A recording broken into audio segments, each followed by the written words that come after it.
नमस्कार, मैं हूं दीपक और आप देख रहे हैं डीएसके टॉक्स। आइए बात करते हैं बिग बॉस 18 के कल रात के एपिसोड की, जो कि था इस सीजन का सबसे पहला वाला वीकेंड का वार। अब जिस समय सलमान खान आपको नेशनल टीवी पर वीकेंड का वार होस्ट करते हुए दिखाई ददे रहे थे, इत्तफाकन यही सलमान खान रियल लाइफ में उस समय मुंबई के लीलावती हॉस्पिटल में बाबा सिद्दीकी की जो फैमिली है उनसे मिलने गए थे। अपनी शोक संवेदना व्यक्त करने गए थे, बिकॉज आपको तो पता ही है कि बॉलीवुड के इफ्तार किंग, जिनकी इफ्तार पार्टीज में क्या बॉलीवुड, क्या क्रिकेटर्स, इवन बिग बॉस के छपरा छपरी भी पहुंच जाया करते थे। अब बॉलीवुड वालों को, छपरा छपरियों को इफ्तार पार्टी कौन देगा, क्योंकि इफ्तार पार्टी देने वाले बाबा सिद्दीकी को कल गोली मार करके उनकी हत्या कर दी गई है, उन्हीं के बेटे के ऑफिस के सामने, जीशान सिद्दीकी के ऑफिस के सामने। अब देखना इंटरेस्टिंग होगा कि सलमान खान जो ऑलरेडी अपनी सिक्योरिटी बढ़ा करके चल रहे हैं, क्या वो बाबा सिद्दीकी हत्याकांड के बाद अपनी सिक्योरिटी और बढ़ाएंगे या नहीं बढ़ाएंगे। खैर, ये सब तो आने वाले समय की बात है, आने वाले टाइम में पता चल जाएगा। बट अभी आ जाते हैं बिग बॉस की कल रात के एपिसोड के ऊपर, जिसमें कि आपने देखा एक दिन पहले जो आलू, अनार और दूध के ऊपर जो बवाल चल रहा था, यही बवाल जो है वो कल फिर से चलता रहा, जहां पर अविनाश मिश्रा ने साबित कर दिया कि क्यों मैंने इसको चुगलखोर चाची बोला था। ना सिर्फ चुगलखोर चाची, बल्कि अविनाश मिश्रा ने साबित कर दिया कि वो चाची 420 है। ये अविनाश मिश्रा जो बड़ा इक्वेलिटी का झंडा लेकर के चल रहा था कि भैया अगर 4 दाने भी हैं तो 4 दाने 18 लोगों में बांटो, मतलब इस तरह की जब ये बातें करते हैं कंटेस्टेंट, मुझे बहुत हंसी आती है कि क्या सोच करके ये लोग ऐसी बातें करते हैं। 4 दाने, चलो मैं 4 चावल के दाने मान लेता हूँ, 4 चावल के दाने 18 लोगों में आप बांटोगे तो भाई किसके पेट में कितना जाएगा, वो तो आई थिंक दांतों में ही अटक जाएगा, तो पेट तक तो पहुंचेगा ही नहीं। तो जब ये लोग रेफरेंस देते हैं, एग्जाम्पल देते हैं, तो क्या सोच करके ये लोग एग्जाम्पल देते हैं। तो जहां एक तरफ अविनाश मिश्रा जैसे लोग हैं जो कुछ भी मन में आता बक देते हैं, दूसरों को इक्वेलिटी का, फेयर तरीके से फूड डिस्ट्रीब्यूशन का ज्ञान देते हैं, लेकिन खुद कॉफ़ी छुपा करके रख लेते हैं, फल फ्रूट अपनी सुंदरी मुंदरी के साथ बांट लेते हैं, लेकिन बाकी लोगों के साथ इन्हें वो 18 हिस्सों में चीज़ें चाहिए। ये बिल्कुल वही मेंटेलिटी है उन लोगों की जिन्होंने पार्टीशन के टाइम पाकिस्तान भी ले लिया, इंडिया में वक्फ बोर्ड के नाम पर ज़मीन भी ले ली, फिर बांग्लादेश भी ले लिया, फिर आकर बोलते हैं हम तो माइनॉरिटी में। तो ये दोगलापन है, और इस तरह की फितरत वाले लोग मुझे कतई पसंद नहीं आते, चाहे वो बिग बॉस में हो या रियल लाइफ में हो। तो जहां पर ये अविनाश मिश्रा अपना चुगलखोर चाची 420 वाला अंदाज दिखा रहा था, वहीं पर दूसरी साइड करणवीर मेहरा है, जो आपको नेशनल टीवी पर ये दिखाता है कि आपको अपने पॉइंट कैसे रखने हैं, आपको बातें कैसे करनी है। अच्छा, अविनाश मिश्रा से मुझे याद आया बिग बॉस ओटीटी सीजन 2 का अविनाश सचदेवा। भाई, इनके नाम के साथ साथ इनकी हरकतें भी हूबहू एक दूसरे से मेल खाती हैं। अविनाश मिश्रा जैसे यहाँ बड़ी-बड़ी बातें कर रहा था, वैसे ही अविनाश सचदेवा भी बिग बॉस ओटीटी सीजन 2 पे बड़ी-बड़ी बातें करता था, फेयर होने की बातें करता था, ह्यूमन होने की बातें करता था। लेकिन वो जो पेल्विस भाई है जिनको आगे कोई-कोई बोल सकता है क्या? उस पेल्विस को जिया शंकर ने पानी में लिक्विड सोप मिला करके पिला दिया था। तो अविनाश सचदेवा, जो कि उस सीजन में महानता और फेयर होने का झंडा लेकर के चल रहा था, उसने बोला हाँ मिला दे, किसी को क्या पता चलेगा। तो जैसा दोगला, काइयां, मक्कार, लीच, नीचड़ कुत्ते का बच्चा था वो अविनाश सचदेवा, हूबहू वैसा ही लीचड़, नीच, कुत्ते का बच्चा कमीना है ये अविनाश मिश्रा, जो कि नेशनल टीवी पर साबित कर रहा है कि वो कितना नेक्स्ट लेवल का धूर्त प्राणी है। और अपनी बात को साबित करने के लिए वो ऊल जलूल लॉजिक देता फिरता है कि 4 दाने हैं तो 18 में बंटने चाहिए, लेकिन खुद कॉफी वगैरह नहीं बांटेगा। और उसकी ये पोल पट्टी जो है वो करणवीर मेहरा ने क्या जबरदस्त तरीके से घर वालों, न सिर्फ घर वालों बल्कि पूरी दुनिया के सामने भी रखी है। इनफैक्ट ना सिर्फ करण, बल्कि जो Arfeen so called life coach जो है, जो कि पिछले 2 दिनों से काफी सही जा रहे हैं, एक दिन पहले भी और कल भी, ये काफी बढ़िया तरीके से अविनाश मिश्रा को इन्होंने मैनिपुलेटिव भी बोला, एहसान फरामोश भी बोला। जिस तरह से ये अविनाश मिश्रा शिल्पा शिरोडकर को बोल रहा था कि आप वुमन कार्ड खेलती हो, ये वो, शिल्पा शिरोडकर ने आई डोंट थिंक कि वहां पर कोई वुमन कार्ड खेला था। उन्होंने ये कहा था कि भाई मैं आपके लिए सेल्फलेस होकर के खाना बना रही हूँ, एटलीस्ट उसका तो मान रखो। वहां पर उन्होंने ये नहीं बोला था कि मैं दुखियारी, अबला, सताई हुई नारी हूँ, मेरी इज्जत करो। वो ये कह रहे थे कि भैया मैं तो सबके लिए खाना बना रही हूँ, तो थोड़ा तो उसका लिहाज रखो। लेकिन नहीं, ये अविनाश मिश्रा कैसे मतलब वहां पर अलग ही नैरेटिव सेट कर रहा था, जबकि खुद ये गलत था। अगर ये खुद सही होता और फिर बाद में सबको गलत बोलता तो भाई इसी को सब अप्रिशिएट करते, लेकिन नहीं। तुम बात कर रहे हो इक्वालिटी की, तुम बात कर रहे हो कि भाई सबको बराबर खाना बांटो, फिर आप कह रहे हो कि भाई जो खाना बनाती है वो खुद खा लेती है, उसको दे देती विवियन वगैरह। विवियन ने भी यहाँ पर काफी समझदारी का परिचय दिया, वो चाहता तो वो भी तिल का ताड़ बनाता, लेकिन नहीं, यहाँ पर विवियन जैसे ना, शिल्पा शिरोडकर, हालांकि वो रोना थोड़ा थोड़ा टू मच कर दिया उनने। और अरफीन ने एक दिन पहले वो डेमोक्रेसी वाला जब वहां पर पंगा हो रहा था, जब ये गुणरत्न कह रहे थे कि डेमोक्रेसी डेमोक्रेसी, तो अरफीन का लॉजिक सही था, डेमोक्रेसी है तो क्या आप शो से बाहर जा सकते हो क्या अपनी मर्जी से? नहीं ना। तो उस दिन भी और कल भी जिस तरह से अविनाश मिश्रा को अरफीन ने काउंटर करा कि you are manipulative, you are playing with words, you are fake, ये वो, तो कल अरफीन भी सही गया और करण ने जिस तरह से इस चुगलखोर चाची को धोया है भाई, ये तो काबिल तारीफ था। तो एक तरफ आपने देखा अविनाश मिश्रा जो उल जलूल बेसिर पैर की बातें करता, फालतू के मुद्दे बनाता, वहीं करणवीर मेहरा है जो कि काफी ज्यादा सेंसिबल है, और जिस अंदाज में उसने इस अविनाश मिश्रा की हिपोक्रेसी और बाद में रजत दल्ले का भल्ला बना दिया, अरे भाई साहब, इसे बोलते हैं मतलब सामने वाले को उसी के घर में घुस करके पे ले देना, उसी के अंदाज में उसको पे ले देना, यानी कि सांप भी मर गया और लाठी भी ना टूटे। जिस अंदाज में करणवीर मेहरा ने रजत दल्ला का भल्ला बना दिया, मतलब आहा, वो भाई रजत दल्ला सबको बोल सकता है कि आप वहां क्यों नहीं बोले, आप वहां क्यों नहीं बोले, लेकिन जब रजत दल्ले को कोई आईना दिखाए तो रजत दल्ला बोलता है मेरी मर्जी। तो उसी तरह से जब करणवीर मेहरा ने बोला तो भाई मेरी मर्जी, मैं क्या तेरे से पूछ के जाऊंगा क्या, मेरे को तेरे से पूछ के ओपिनियन देना पड़ेगा क्या। तो रजत दल्ला जो कि 2 दिन से बड़ा ज्यादा दल्लापंती दिखा रहा था, भाई टोटल क्लीन बोल्ड हो गया, बिल्कुल वैसे ही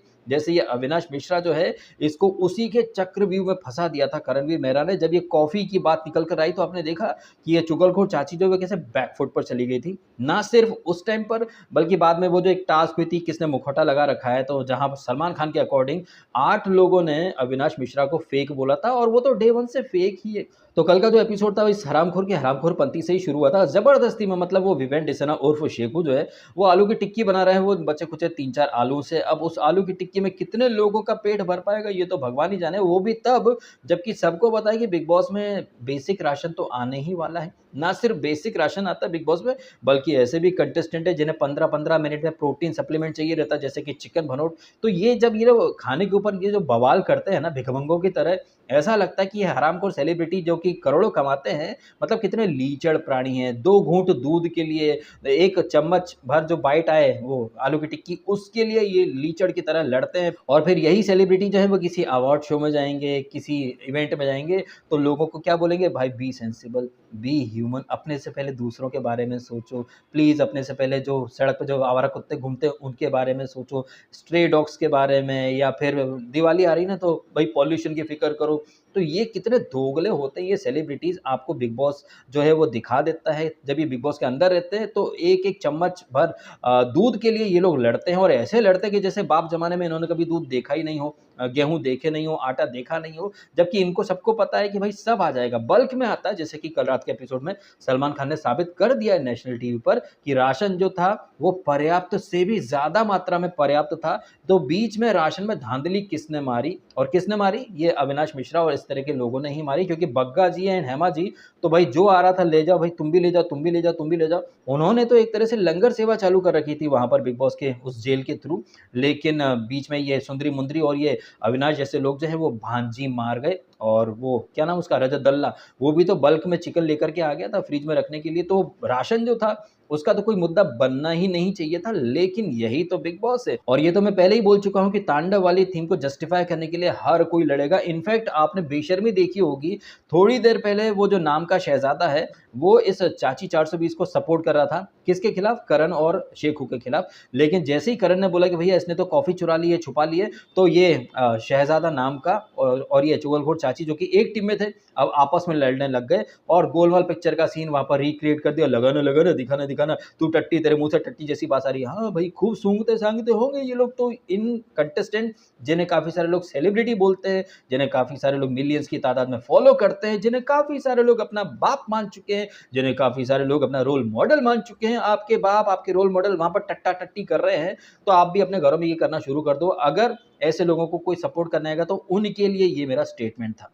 वहीं इस बवालपंती के बीच में नायरा बनर्जी जो है, उन्होंने एपिसोड कट जाएगा, प्रोमो कट जाएगा, तो नायरा बनर्जी जो है वो थोड़ी सी क्या है कि वो खतरों के खिलाड़ी में भी मैंने देखा थोड़ी बचकानी हरकतें करती है, और इसी बचकानी हरकत को जो है वो बिग बॉस ने पहले पकड़ लिया कि आपके बीच में बिग बॉस का खबरी आ चुका है जो कि एडिटिंग वगैरह सब कर रहा है। तो ये नायरा बनर्जी जो है वो ब्यूटी ज़रूर है, बट उसमें थोड़ी सी ब्रेन की कमी है। हालांकि वो लड़की थोड़ी सॉर्टेड लग रही है बाकियों से मतलब सुंदरी मुंदरी और ये फालतू के लोगों से। ना तो ये किसी की बिचिंग करती है, ना फालतू के फसाद करती है, थोड़ी से डम्बपंती जरूर करती है, बट फिर भी नायरा उर्फ पिशाचिनी को मैं ये सुंदरी मुंदरी से तो डिसेंट ही मान करके चल रहा हूँ। और शायद यही मेकर्स का भी एक इंटेंशन था कि नायरा जो कि एक बड़ा नाम है, पिशाचिनी बन करके फेमस हुई, खतरों के खिलाड़ी में गई, तो मेकर्स कभी नहीं चाहेंगे कि नायरा जो वो इतनी डम्ब दिखे। मेकर्स चाहेंगे कि एक कलर्स का बड़ा फेस है तो वो फ्रंट फुट पर आए, बट ये तो हो गई एक दूसरे नजरिए के बाद। बाकी मेरे को पता नहीं क्यों कुछ चीजें अलग लग रही हैं, जैसे कि नायरा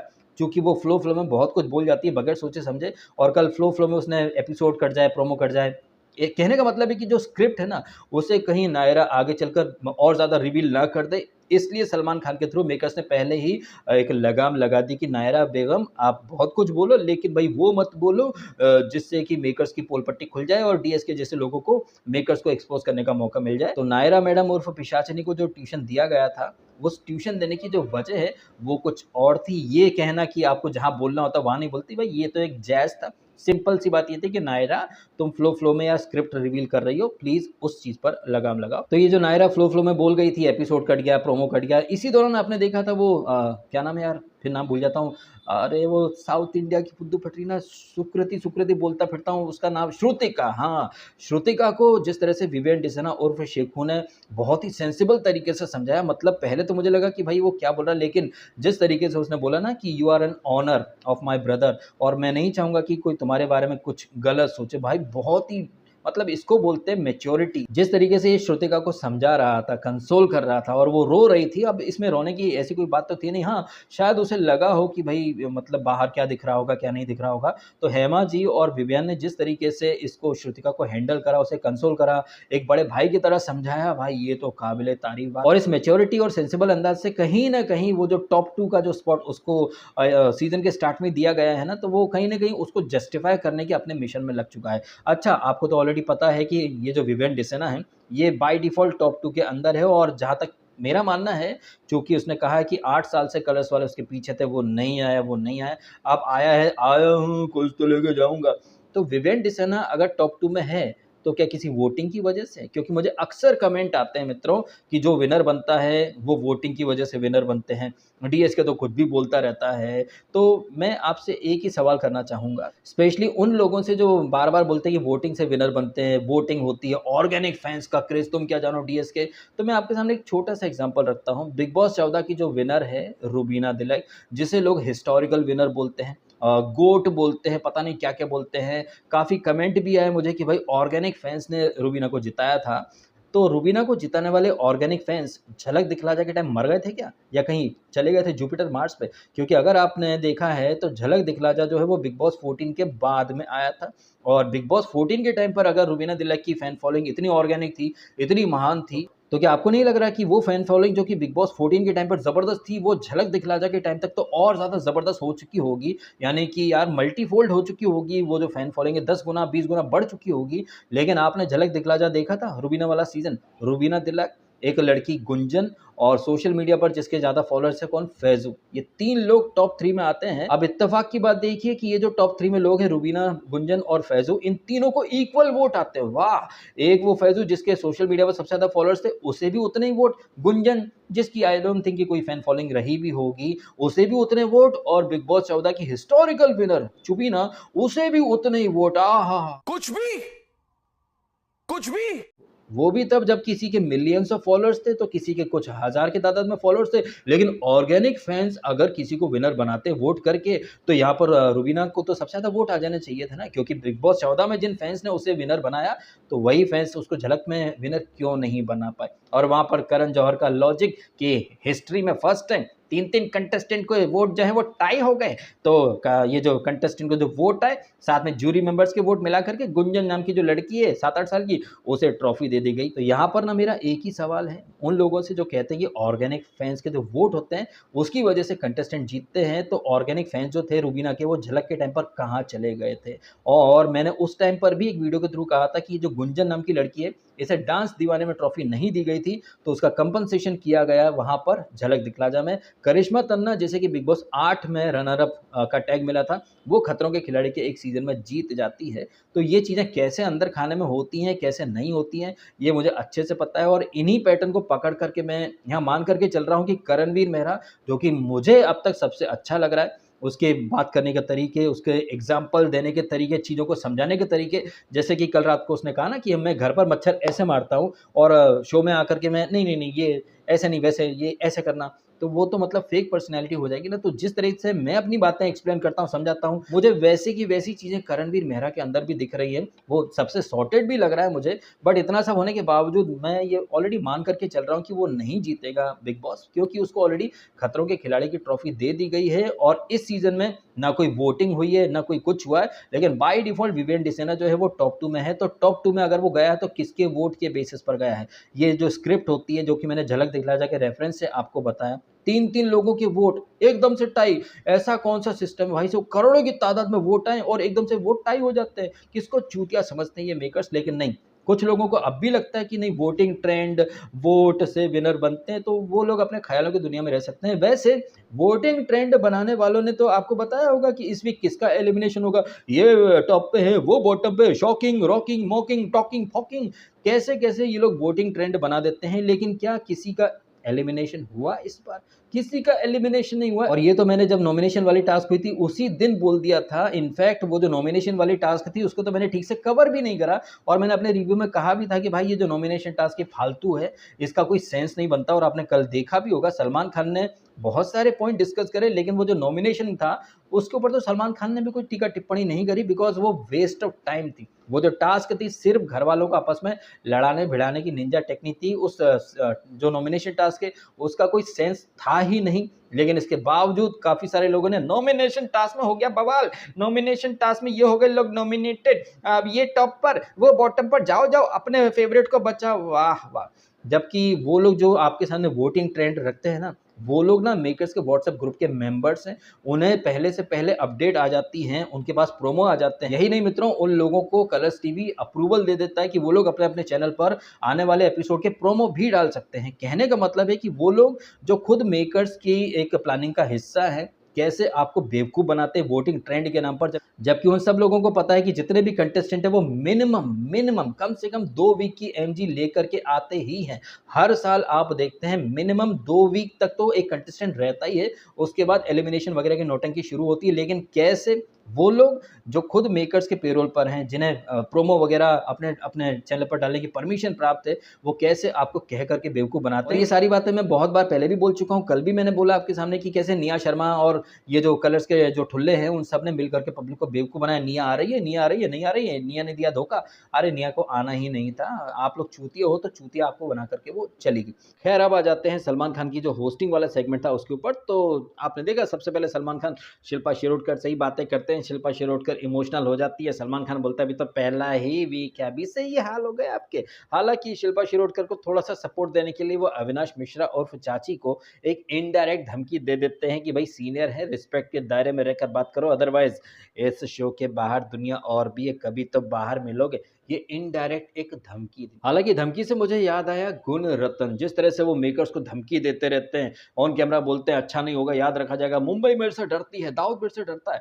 सलमान खान के सामने भी गुण रतन की वही तेवर, वही अंदाज था। जब सलमान खान ने बोला क्या सरकार वाकई में आपसे डरती है, तो गुण रतन ने बगैर एक सेकंड की देरी करे बिल्कुल डरती है, मेरे एक फोन पर मुंबई चलती है, मेरे एक फोन पर रुकती है, सरकार मुझसे डरती है। अब सरकार इनसे डरती है, ये बात तो सलमान खान ने पूछने की कोशिश करी, बट इन्होंने तो ये भी कहा था कि दाऊद इब्राहिम भी इनसे डरता है। और कल रात के एपिसोड में तो ये 93 के जो ब्लास्ट, शरद पवार, दाऊद इब्राहिम, कराची, बाहर के बहुत सारे नाम लिए हैं गुण रतन ने। लेकिन मजाल है क्या कि बॉलीवुड का सो कॉल्ड दबंग रियल दबंग को काउंटर भी कर पाए। अच्छा ठीक है, बहुत बढ़िया, रतन आपको प्यार कर रहा है पूरा वतन। यहाँ पर मतलब गुण रतन की भर भर के तारीफ करी। अच्छा, जहाँ एक तरफ गुण रतन एकदम दबंग अंदाज में सलमान के सामने भी रहे, घर में तो रहते ही हैं, लेकिन खुद को दबंग नंबर 1 बोलने वाले, सिस्टम हैंग करने की पीपड़ी बजाने वालों का आज का चहेता कौन, रजत दल्ला, जिसका कि भल्ला बन करके रह गया। कल कल सलमान खान के सामने इसके बोल नहीं फूटे, कहाँ था ये ससुर का नाती, कहीं ऑडियंस मोड में। हाँ, इनफैक्ट कल मुस्कान जो है वो तो भी ज्यादा दिख गई, ज्यादा बोल गई, लेकिन 2 दिन से चिल्लाने वाला, चीखने पुकारने वाला ये दल्ला कल कहाँ था। कल तो सलमान ने इसको 2 कौड़ी की इज्जत नहीं दी बे। अब आ जाते हैं उस सेगमेंट के ऊपर जहां पर घर वालों को सलमान खान ने रियलिटी चेक दिया एक्टिविटी रूम में, जहां पर कि इस वीक क्या क्या गलतियां हुई, राशन जो है उसका डिस्ट्रीब्यूशन अनइक्वल तरीके से हुआ, उसके पीछे कसूरवार कौन था, कचड़ा डालो इसके ऊपर। तो वहां पर एक चीज तो एस्टेब्लिश हो गई कि रियल कल्प्रिट वहां पर बग्गा जी और हेमा जी नहीं थे। हालाँकि ये जो जेल की जो सज़ा मिली है, इसमें तो सारी गलती इन्हीं की थी, बग्गा जी और हेमा जी की, तो इनके ऊपर तो कचड़ा डलना लाज़मी है। ठीक वैसे ही जैसे फुद्दू परान की अम्मी का नाम शब्बो आज़मी, वहीं वो जो टास्क हुई थी आर ग्लास वाली जिसमें कल्प्रिट कौन, तो इन लोगों ने करणवीर और इसको अविनाश को कल्प्रिट माना। हालाँकि करणवीर ने वहाँ पर भी अपनी गलती मान ली, बट वहाँ पर सलमान खान ने बोला कि नहीं, यहाँ पर 2-3 लोग और गलत थे, वो सारा और लाइफ कोच की वाइफ और एक और कौन लड़की, हाँ, एलिस। अरे वो तो टॉप 2 में है। आपने देखा होगा ये एलिस, सुंदरी मुंदरी इनका जो ग्रुप है, स्पेशली वो लड़की जो ईशा सिंह, वो कैसे बोलती है कि दूसरे लोग बड़े कप्तान बने फिर रहे हैं, लेकिन ये अविनाश जो कि अनऑफिशियल कैप्टन बना घूम रहा था, इसको तो किसी ने आईना नहीं दिखाया। लेकिन जब देख लिया सुंदरी मुंदरी ने कि अविनाश बहुत ज़्यादा वो कर रहा है, तो ये लोग भी थोड़े से डिफेंसिव हो गए थे। वो ज़ोन्ड आउट है, वो ऐसा है, वो वैसा है, वो तो विवियान से ही लड़ लिया। क्या है ना कि इन लोगों ने एक ग्रुप बना रखा है और ये सुंदरी मुंदरी नहीं चाहते कि विवियान से ये अविनाश लड़े, बिकॉज़ क्या है ना कि फिर इनका ग्रुप टूट जाएगा और उधर पलड़ा भारी हो जाएगा। तो ये जो सुंदरी मुंदरी छछूंदरी का जो प्लान है ना, उनका प्लान यही है कि जितना हो सके ना ज़्यादा से ज़्यादा लोगों को अपने ग्रुप में शामिल कर लो और किसी एक को सॉफ्ट टारगेट बना लो। जैसे कि इन लोगों ने चाहत पांडे को खर्राटों से दिक्कत है, इसके ऊपर सलमान खान ने कल अच्छे से उसकी लेग पुलिंग करी। एनीवे, तो वो जो एक्टिविटी एरिया था वहाँ पर करणवीर मेहरा और अविनाश मिश्रा के ऊपर भी वो कचरा वगैरह गिराया जाता। तो वो जो एक्टिविटी एरिया के अंदर सलमान खान ने जो पॉइंट डिस्कस करे, राशन का या फिर जो टास्क रद्द उसका या जेल जाने का, इन सारे पॉइंट्स के बीच में नॉमिनेशन वाला पॉइंट तो डिस्कस करा ही नहीं सलमान खान ने, बिकॉज़ सलमान खान जानते हैं कि नॉमिनेशन टास्क तो फालतू थी, बिकॉज़ कोई एलिमिनेशन वगैरह होना तो है ही नहीं। और पता नहीं क्यों मुझे ऐसा लग रहा है कि सलमान खान कल अच्छे से सारे कंटेस्टेंट की बजाने के मूड में था और उन्होंने तो एक गाने के पॉइंट ऑफ व्यू से कहा भी था ना कि किसकी बजानी है।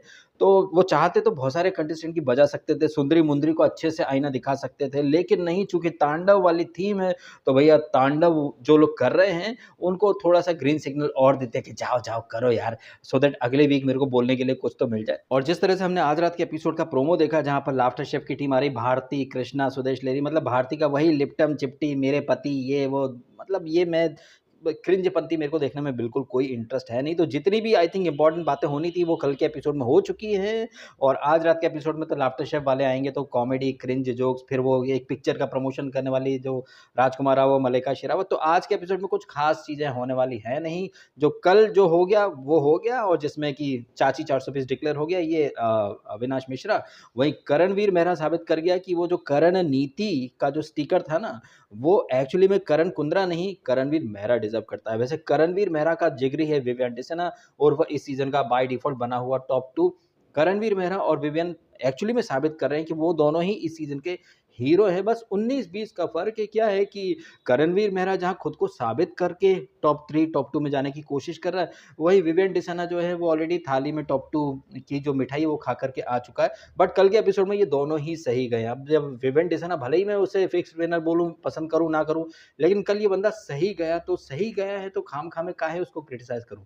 गलत जाएगा तब बोलना सही भी है, लेकिन कल तो काफ़ी सेंसिबल सॉर्टेड अंदाज़ में इसने पॉइंट ऑफ व्यू भी रखे, जहाँ गलत था उसने मान भी लिया, सामने वाले को समझाने की कोशिश भी करी। वो जो लड़की रो रही थी, उसे ये भी बताने की कोशिश करी कि बाहर आप मैरिड हो, शादीशुदा हो, तो इस तरह से पकड़-पकड़ के, चिपक-चिपक के बातें मत करा करो। तो कल करण और ये विवेन दोनों ही बिग बॉस के राम लखन है एक तरीके से। तो इन दोनों ने तो वो जो हीरो का जो टैग है ना वो अभी से अर्न कर लिया है और करण ने, स्पेशली करण नीति का जो टैग है वो भी अपने नाम लिखवा लिया है करणवीर मेहरा ने। अब आपका क्या कहना है, आपका क्या मानना है इन सारी बातों के बारे में, कमेंट करके अवश्य बताइएगा। फिलहाल अपना समय निकाला, वीडियो देखा, आपका बहुत बहुत धन्यवाद। Thank you so much.